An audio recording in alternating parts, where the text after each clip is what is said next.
So let's talk about Keynesian open economy macroeconomic policies when you have flexible exchange rates. That is, the central bank allows the exchange rate to be determined entirely by private supply and demand for currencies in the foreign exchange market. Now, this is a table about the effectiveness of various policies in this Keynesian framework. And as we've discussed before, with fixed exchange rates, fiscal policy was pretty effective at managing GDP and getting out of a recession when you had fixed exchange rates. Monetary policy much less effective with fixed exchange rates. What I want to do now is to fill in some of these gaps, in particular by looking at fiscal policy. And again, this is a kind of ISLM framework without using these graphs, but the basic insights come from that model. Fixed prices, fixed wage, Keynesian short-run model, small country that takes in international financial markets, so it cannot affect international interest rates. And furthermore, and this is going to be particularly important with the fiscal policy, financial capital can move across borders without restrictions. Now, the term for that is perfect capital mobility, but we're going to allow domestic residents to buy foreign assets, foreign firms and individuals to buy domestic assets, no restrictions. And that's going to play a big role. So again, with fiscal policy, when we talk about that, we're talking about a tax cut by the government, which keeps more income in the pocket of domestic consumers, allowing them to spend more on goods and services. Or we have an increase in government spending on goods and services. Both of these policies will tend to increase aggregate demand, increase economic activity, and tend to increase GNP. So this is sort of the initial aggregate demand impact, if you will, just like a closed economy story. Both of these policies will tend to increase domestic interest rates. With government spending, the deficit that would be generated by the government spending means the government has to go out and borrow funds in the domestic bond market, tending to raise the interest rates because the government's now competing with others in terms of the savings in the domestic economy, tends to bid up interest rates. A tax cut, more income in the hands of domestic consumers, allows them to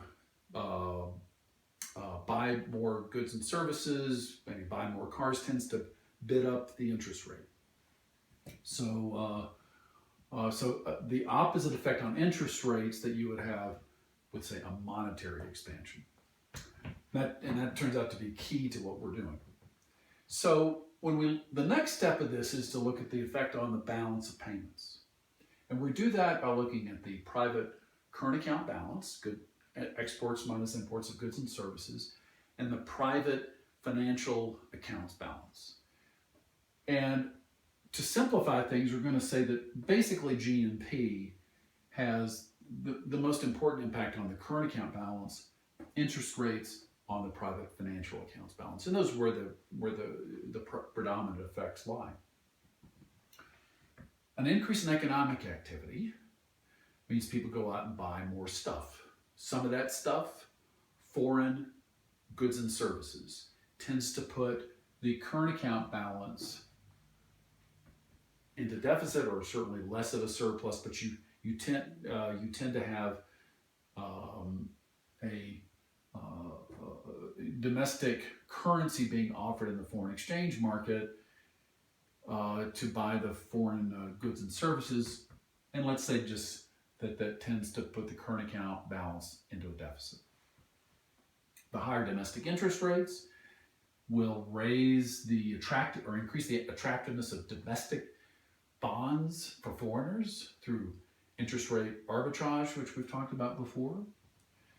That increase in interest rates tends to cause the financial accounts balance to go into surplus because we're exporting bonds, domestic bonds. Foreigners want to buy our bonds in order to take advantage of these high interest rates. This tends to go into a deficit, this into a surplus. The net effect depends on the relative sizes of these two. This is where the perfect capital mobility comes into play. If you have interest rates rise and financial markets are highly integrated, foreigners can grab those bonds, this is going to be the dominant effect. So let me underline that. With perfect capital mobility, it's the financial account balance which will have the dominant effect. So these two effects result in pressure for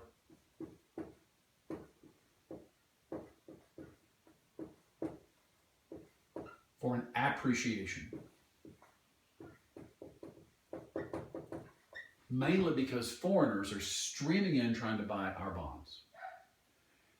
The pressure for an appreciation with flexible exchange rates, because we're looking at flexible exchange rates, is allowed to actually occur.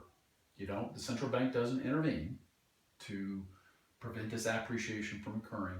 Instead, the exchange rate changes. The pressure for an appreciation results in an actual appreciation. Our currency becomes, or this country's currency becomes, more valuable. Now, when we talked before about the impact of appreciation, that tends to cause our exports are more expensive.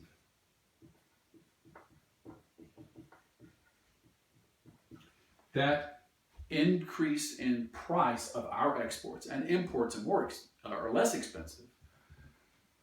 That tends to cause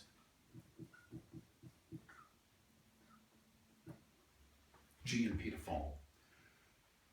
In short, the fiscal stimulus results in pressure for an appreciation. With flexible exchange rates, that appreciation is allowed to occur, offsetting some of the expansionary impact of the initial stimulus because of the appreciation and the less attractive exports and imports being less expensive. So, fiscal policy with flexible exchange rates is less effective because of the onset of the appreciation.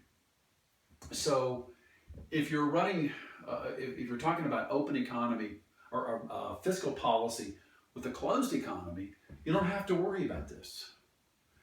But your life gets more complicated as a policymaker when you have the exchange rate pressures coming to bear and offsetting some of the initial stimulus. Bottom line is, fiscal policy is less effective because of the changes in the exchange rate. So, fiscal policy much more effective with fixed exchange rates because of the intervention by the central bank to keep the exchange rate fixed in this case. Without the intervention, fiscal policy becomes less effective. Okay, so that's that example, and we'll move on to monetary policy with flexible exchange rates.